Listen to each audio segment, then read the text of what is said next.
warahmatullahi wabarakatuh.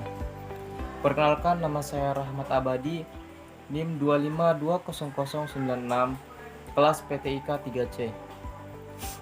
Baiklah, adapun tujuan saya di sini yaitu untuk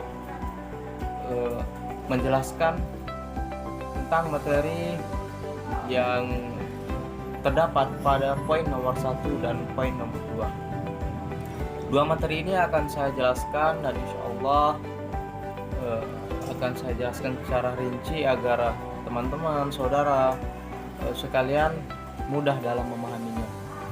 Sebelumnya terima kasih kepada Bapak Atis Muhammad karena telah membimbing kami dan memberikan serta menjelaskan tentang bimbingan ibadah yang saya alhamdulillah dapat memahaminya.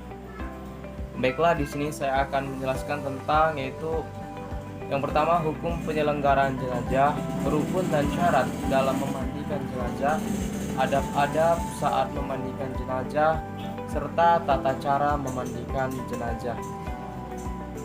Ada 4 poin penting dalam poin pertama ini, yaitu memandikan jenazah termasuk dalam rangkaian dan hal penting sebelum disolatkan serta dimakamkan ke liang lahat. Memandikan jenazah menjadi tidak wajib dilakukan bila yang meninggal dalam keadaan jumlah terlalu banyak, seperti korban peperangan, layaknya kisah Nabi terdahulu dan bencana alam. Sebagai umat Islam Muslim, tentunya wajib mengetahui runtutan mengurusi jenazah yang benar. Jenazah yang wajib dimandikan: 1. Seorang muslim atau muslimah. 2. Ada tubuhnya. 3. Kematian bukan karena mati syahid seperti peperangan membela Islam di zaman Nabi. 4. Bayi selama bukan bayi yang meninggal karena keguguran. Syarat orang yang memandikan jenazah: 1. Beragama Islam. 2. Berakal. 3. Sudah balik. 4. Berniat memandikan jenazah. 5. Mengetahui hukum dan cara memandikan jenazah. 6. Terpercaya, amanah, dan mampu menutupi aib dari jenazah.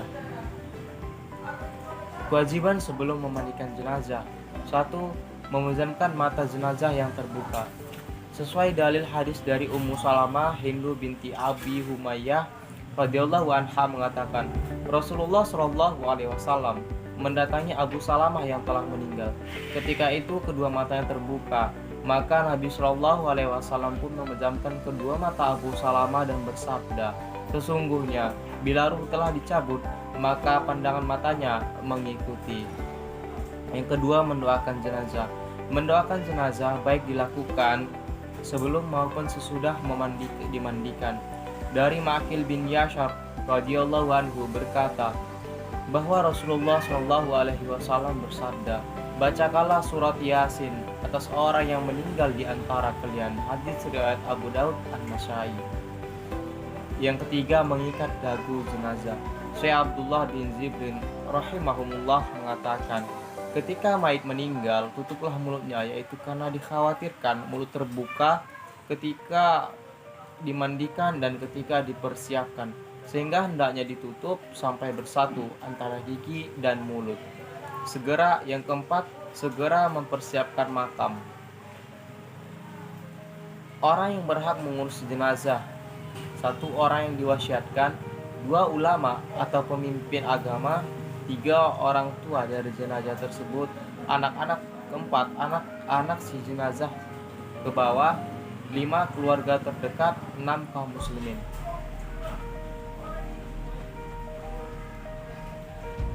Bacaan niat memandikan jenazah. Niat memandikan jenazah laki-laki: nawaitul ghusla adaan an hadal mayyiti lillahi ta'ala. Artinya, saya berniat memandikan untuk memenuhi kewajiban dari mayit ini karena Allah Ta'ala. Niat memandikan jenazah perempuan: nawaitul ghusla adaan hazil mayyiti lillahi ta'ala. Saya niat memandikan untuk memenuhi kewajiban dari mayit. Perlengkapan memandikan jenazah. Tempat memandikan jenazah di tempat tertutup, jangan biarkan mudah dilihat orang lain. air bersih untuk memandikan jenazah, sabun, sarung tangan untuk memandikan jenazah, sedikit kapas, potongan atau gulungan kain kecil, handuk dan kain khusus basahan. Tata cara memandikan jenazah. 1.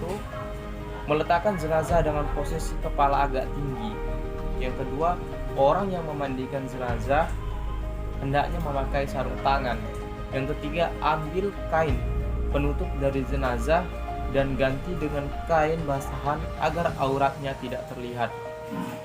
Yang keempat, setelah itu bersihkan dengan menggosok lembut giginya, lubang hidung, lubang telinga, celah ketiak, celah jari tangan dan kaki serta rambutnya. Yang kelima, bersihkan kotoran jenazah dengan baik yang keluar dari depan maupun dari belakang terlebih dahulu.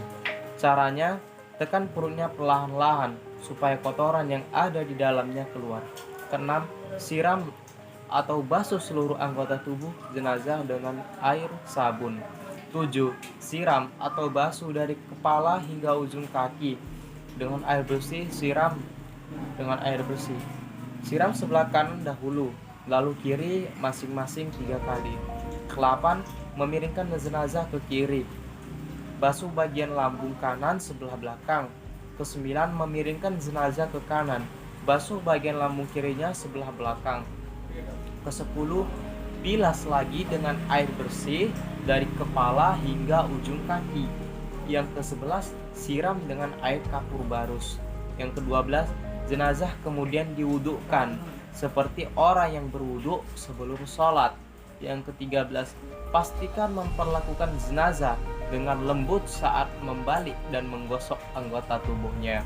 Ke-14, jika keluar dari jenazah itu najis setelah dimandikan dan mengenai badannya, wajib dibuang dan dimandikan lagi.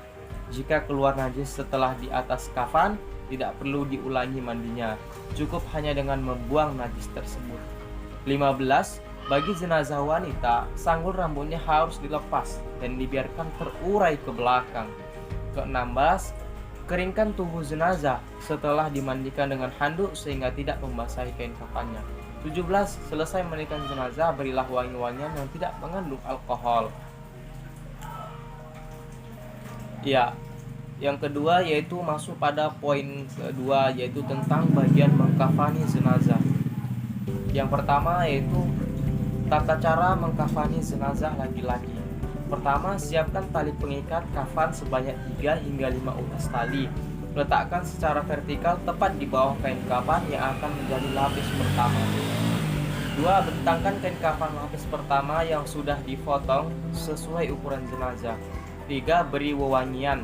4. Bentangkan kain kafan lapis kedua yang sudah dipotong sesuai ukuran jenazah.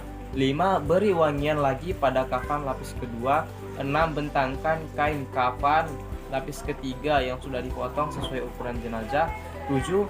Beri wewangian pada kain kafan lapis ketiga. 8. Letakkan jenazah di tengah-tengah kain kafan lapis ketiga. 9. Letakkan kapas pada anggota tubuh tertentu berupa manfaat atau lubang. 10. Tutup dengan kain kapas kain lapis ketiga dari sisi kiri ke kanan, kemudian kain dari sisi kanan ke kiri. 11. Tutup dengan kain lapis kedua dari sisi kiri ke kanan, kemudian kain dari sisi kanan ke kiri. 12. Tutup dengan kain lapis pertama dari sisi kiri ke kanan, kemudian kain dari sisi kanan ke kiri. Ke-13, ikat dengan tali pengikat yang sudah disediakan di bawah kain lapisan. Tata cara mengkafani jenazah perempuan. 1. Bentangkan 2 lembar kain kafan. 2. Persiapkan baju gamis dan kerudung di tempatnya. 3. Sediakan 3 hingga 5 utas tali dan letakkan di paling bawah kain kafan. 4. Sediakan kapas yang sudah diberikan wangian. 5. Setelah kain kafan siap, lalu angkat dan baringkan jenazah di atas kain kafan. 6. Letakkan kapas yang sudah diberi wangi-wangian. 7. Selimutkan kain kafan selimutkan kain sarung pada badan jenazah. 8. Selimutkan kedua kain kafan selembar demi selembar, mulai dari yang lapisan atas sampai lapisan paling bawah. Mungkin cukup sekianlah yang dapat saya sampaikan, kurang dan lebihnya mohon maaf. Wabillahi taufiq wal hidayah. Assalamualaikum warahmatullahi wabarakatuh.